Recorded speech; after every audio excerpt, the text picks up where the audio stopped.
Welcome back to Yoshi Entertainment, everybody. So, just recently, it was released in the media. I don't know why, but it was that Larsa Pippen, who is the ex-wife of Scottie Pippen, the basketball player, was awarded, or maybe rewarded, half of his retirement 401k, so to speak, allegedly.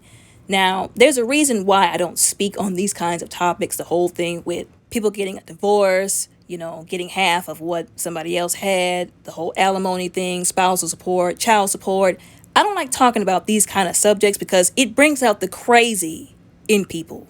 Another issue with this is people always like to say, okay, what happened? How did it get this way? How did it lead up to this? What can be done to prevent this from happening to people in the future? But the answers to those questions and the solutions, I had to learn the hard way. People don't want to hear, especially when it comes to them seeing their own faults, what they did that helped lead up to that, ending to that situation, even if it wasn't their fault, and people coming to grips with their own accountability. People don't really want to hear the solutions to the problem. They really don't.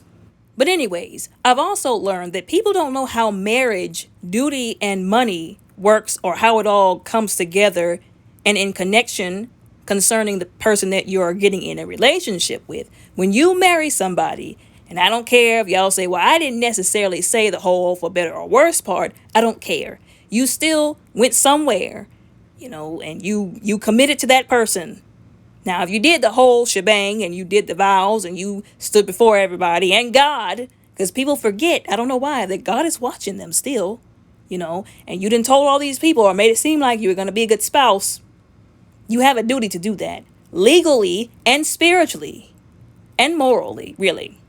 Now, I saw a lot of, comments, especially from men, butthurt comments, let me just be honest, no offense, talking about how, oh, you women, the system is rigged against men. All you got to do is take a man's money. Y'all don't have to work. It's so easy for y'all. And I was like, the devil and y'all are all liars. Yes, I did put y'all in the same category as the devil, because that is a lie from the pits of hell and it needs to go back there, okay? 95% of us have to work for whatever we need and want, okay? Let's get that straight. And second of all, I dare to say that the system was actually rigged against women to begin with. Back in the day, and it really wasn't that long ago when you think about it. In the early 1900s and even before that, women could not own land. They couldn't get jobs. They had to depend on their fathers. And if your father didn't have a whole lot of money, then you were up the creek. And then whenever you got married or you got handed over to the man who would be your husband, because essentially that's what it was. You just were handed from one man, your father, to the next man, your husband, who would have to take care of you. You were stuck legally with him. They didn't even have laws against certain things. Like legally, it was legal for a man to assault his wife. They didn't even have laws put in place to keep men from assaulting their own wives until, like I said, really just recently. And I know y'all are saying, oh, that was decades ago. But like I said, really just recently. Like I said, legally, women were at a disadvantage. You were stuck with your husband when you got married. Whatever happened. There was nothing you could do about it. And even in other countries, not in America, there was no such thing as divorce. So if he did XYZ, if he was an awful monster of a husband, you were stuck. There was nothing you could do. But here in America, they started to make certain laws to sort of balance the scale, so to speak, so that women would not be taken advantage of and hurt and abused by people, by the system, by men, in relationships and marriages. I'm glad that things have changed, because that world from back then is not a world I would want to live in, or anybody else for that matter, any woman. Now have some women taken advantage of the system now that was set in place to help them and protect them and use it against men, of course. And they're raggedy for that. I hate it when there are some people who really have this vendetta against all women, and they slander all women when they see women like Larsa Pippen. They try to stigmatize us all and lump us into one category and say that we're all awful and we just want a man's money, when that is not the truth. And the crazy part about that is it's usually the guys that chase after all the wrong women intentionally for all the wrong reasons and then end up getting got by the women that are usually the ones saying stuff like that. But I'm going to get off the soapbox. There were some people that said that they didn't believe Larsa Pippen deserved that money. They were saying, well, she didn't go and shoot any hoops. She didn't go to any basketball games. She didn't play nothing. So it begs the question, does she deserve that money? A lot of people were saying that's his ex-wife what does he owe her at all anyways now? People keep forgetting in certain states there are certain laws after you've been married to somebody for a certain amount of years, even after a divorce, that ex-spouse is still entitled legally to some money. Like I said before, I believe that this kind of stuff was put in place to keep people from being screwed over. There would be like some people who would get married, like a man would get married to a woman. She would do all her duties, as I mentioned before, the whole duties that you're supposed to do as a wife, screwing him, cooking, cleaning, washing his clothes, preparing his meals. And then he would just decide, I don't want you no more. I don't love you. Don't care if you love me. You've done everything you're supposed to as a wife. I want to marry this other young, pretty thing. And then he divorces her and he leaves her destitute. I believe there were certain laws put in place to keep that kind of stuff from happening. Again, have some women taken advantage of it? Yes. The courts and some people do believe that if you did your due diligence as a wife, that you deserve some kind of money even after the split.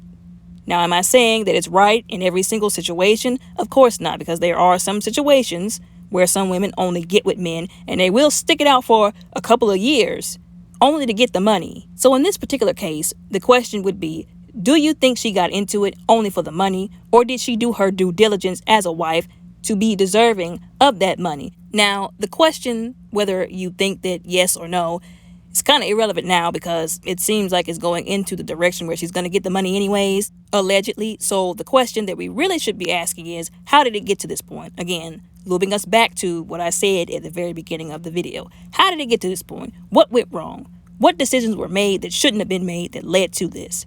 So first of all, as a basketball player, and I don't know why they don't think about these kind of things. It seems like they never do. This is why people have stigmatized them, and I don't think it's right because not all, basketball players, football players are stupid, but they've stigmatized them as stupid idiots that don't know how to navigate marriage, money, finances, a prenup.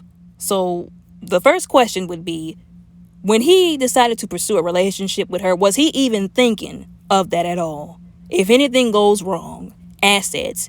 He has assets that he has to protect. He has money he has to protect. If he knew he didn't want her to walk away with half, then something should have been set in place to keep her from walking away with half, if that was the case. But I don't think that was done here, or at least it doesn't seem like it was done. When I look at the two of them, I personally ask, what brought them together? Why did he choose her and why did she choose him? A lot of people think that she chose him only for the money because he was, one of the hottest up-and-coming basketball players who had a lot of money, and that he chose her because of all of the phenotypical reasons. There's the age-long, stereotypical saying that, when you get rich, they go out and get a certain kind of woman. They don't actually look for the women who only want them for them and not for their money only. So maybe that was this case, I'll say allegedly. I don't know him personally, although a lot of people have been saying that was the case here. It is the case with a lot of these ball players. Like I said, some of these people, they go after the wrong people for all the wrong reasons intentionally. And then we see them on the news as a result. So sometimes, like I said before, a lot of this stuff is just the repercussions of our actions, bad decisions, being involved with somebody who we know we shouldn't get involved with. This is why I always say be careful who you choose to be with, who you choose to get yoked up with, married to, have kids with, have sex with. One more thing before I wrap this little video up. It disturbed me how much people internalized this situation, how much they really kind of saw themselves in this for whatever odd reason. Like, most of these people have never met Scottie Pippen in their life. They don't even make the kind of money that he makes. They're not even going to see the amount of money he's going to have to pay to her in their lifetime. I hate to put it that way.